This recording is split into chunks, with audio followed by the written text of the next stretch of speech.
Okay, and welcome back.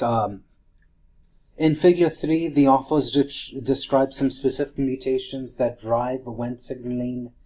They describe Western blots from those samples with different Wnt signaling levels. There's some immunostaining and some other metrics. So to better see what's going on, let's go in and see this piece by piece. Okay, so a person presenting with a phenotypic familial adenomatous polyposis, I did not pronounce that well, FAP, means that there's a mutation in APC. So this study focused on two individuals with these mutated APC genes. And again, APC is involved in regulating Wnt. So if APC is messed up, then Wnt is generally not down-regulated. So it's a double negative. So if it can't go into the off states, it's pretty much always going to be in the on states. The author used two different types of, the author utilized two different FAP induced pluripotent stem cell lines. One, the FAP8, harbors one allele with a 2-base pair deletion of APC, resulting in a nonsense mutation that results in early termination of translation. However, the FAP9 harbors a compound mutation. So one, a C to a T nonsense mutation results in early termination, and another C to T transition substitutes a proline with a serine. So those two mutations kind of in one. And the presence of mutated alleles was confirmed by using genomic DNA sequencing. Okay. So in Figure B, Western blotting demonstrates the reduced APC protein levels in the FAP-APC ISCs. WT stands for wild type. FAP8 is again the premature termination. FAP9 is that compound mutation. And what you really see here is that APC levels are significantly reduced following these mutations. Like you can physically see this being a much less defined, black line. And again, loss of APC is known to enhance cell proliferation. In C, wild type and FAP hindgut endoderm cells were further differentiated into colonic organoids. You can kind of see how the FAP8 and the FAP9 organoids resemble each other closer than with the wild type. Okay, in D, we again return to Western blotting. These assays confirmed a decreased level of APC protein expression in FAP colonic organoids as compared to the wild type. Just to be clear, the difference between B and D is that B is from the actual is from the stem cells, and D is from the organoids. So they're taken from different steps in the differentiation pathway. Okay, moving on to E. Just to be clear, beta-catenin is associated with Wnt signaling. If there's too much Wnt signaling going on, then there's going to be a surplus of beta-catenin, and the nucleus stores some of the surplus beta-catenin. So if there is too much beta-catenin production, then the nucleus will store a ton of it.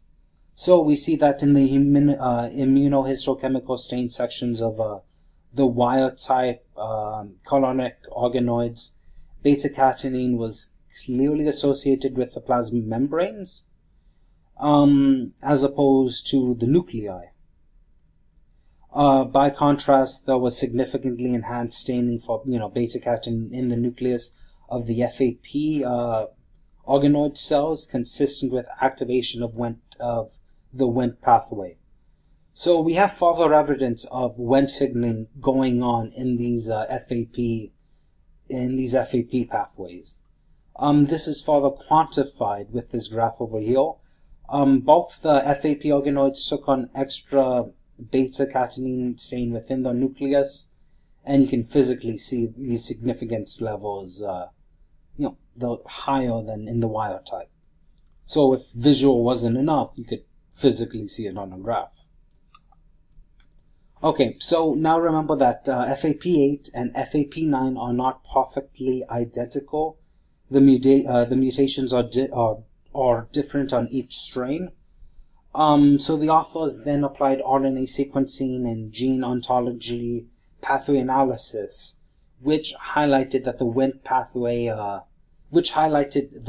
pathway is strongly upregulated in FAP8 and FAP9. Genes were more highly expressed, at least by two-folds in FAP8 colonic organoids, or in FAP9 the organoids a lot more than in the wild type. So all these are relative to the wild type, and there's a lot more going on. Genes associated with the Wnt pathway are also consistently upregulated in both FAP8 and FAP9 colonic organoids, as seen by real-time quality PCR. The wild type are the gray segments on the left-hand side of each of these graphs. In regards to each of these Wnt pathway genes, expression differ drastically among the wild type and the FAPG types. So you could physically see those differences.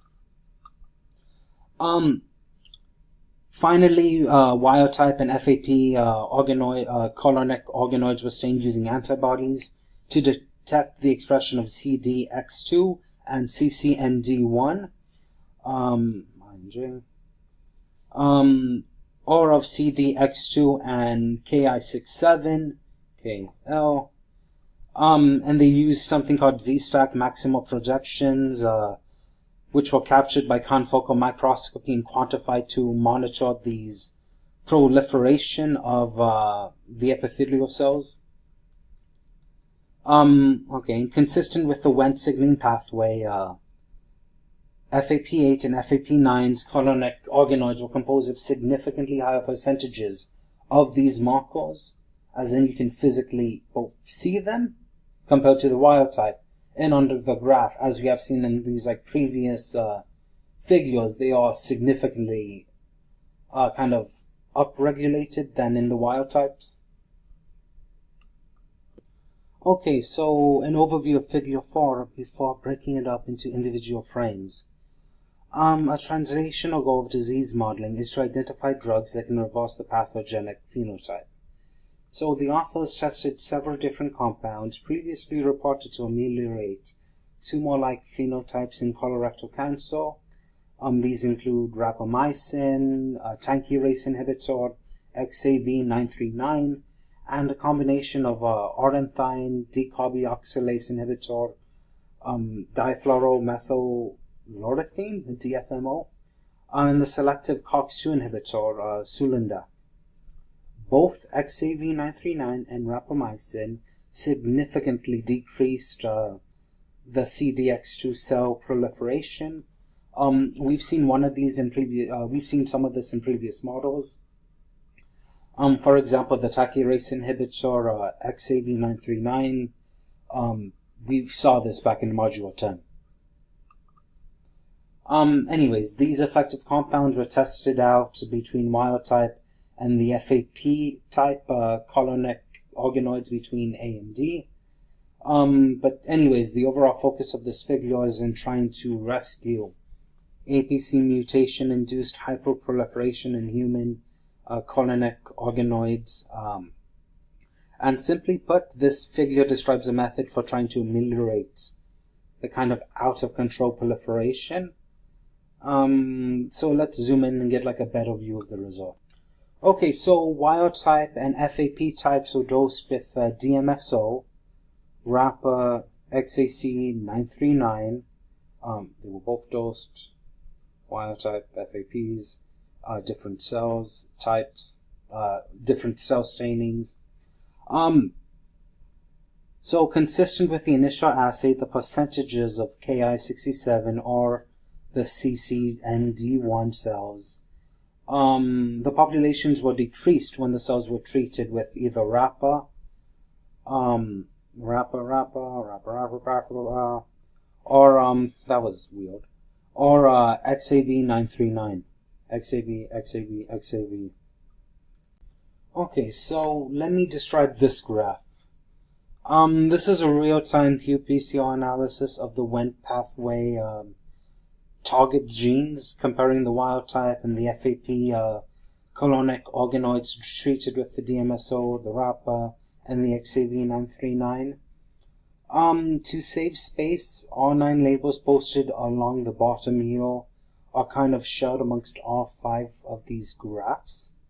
So essentially what that means is that all the so the most leftward 3 on every graph is wild type, the central 3 are FAP8s, the rightmost 3 are for FAP9s.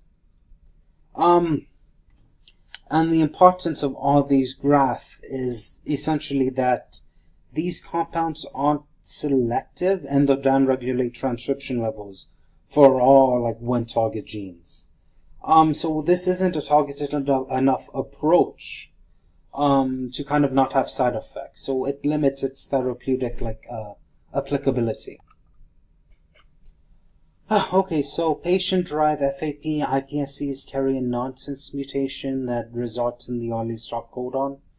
Okay, certain ribosome-binding compounds, such as the aminoglycosidic antibiotic G418, genedicin, they have the capacity to restore the activity of some mutated genes by encouraging the ribosome to read through the premature stop codon, for example, in the APC gene. So obviously they applied it. And Western blotting results suggested that all you needed was 6 micrograms per milliliter of genedicin to fully restore APC protein expression levels in FAP9 iPSCs. And a higher dose, up to 25, was required to fully restore APC protein expression levels in the organoids. The main difference between figure 8 and G, it's just straight up the dosage. These are, smaller intervals from only 0 to 12. These are larger intervals of only 0 to 25. That way the researchers will know exactly at what point what point is significant in all these samples. Okay, so genedicin does not affect APC protein levels in wild types.